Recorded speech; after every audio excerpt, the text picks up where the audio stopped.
दर महिन्याला येणारी चतुर्थी साधा दिवस नाही, तो एक आध्यात्मिक शक्तीचा, मनशुद्धीचा आणि विघ्ननाशाचा दिवस आहे. पुराणांमध्ये सांगितलं आहे, चतुर्थीची तिथी ही स्वभावतः अस्थिर असते. या दिवशी मन चंचल होते, अडथळे वाढतात आणि कामात विघ्ने येण्याची शक्यता जास्त असते. पण निसर्गाचा हा नियमच एक गूढ रहस्य घेऊन येतो. जिथे विघ्न आहे तिथे त्यावर मात करण्याची शक्तीही दडलेली असते. याच कारणामुळे या दिवशी विघ्नहर्ता गणेशाची पूजा केली जाते.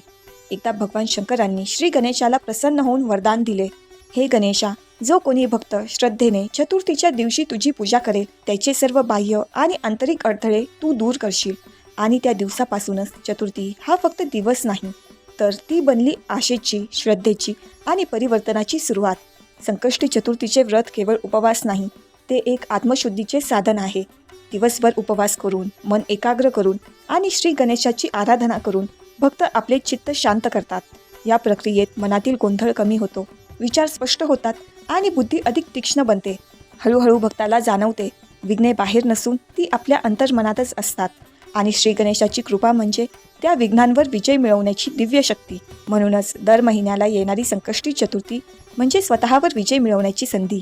कारण जेव्हा मन विघ्नहर्त्याशी जोडलं जातं तेव्हा कोणतंही विघ्न मोठं राहत नाही.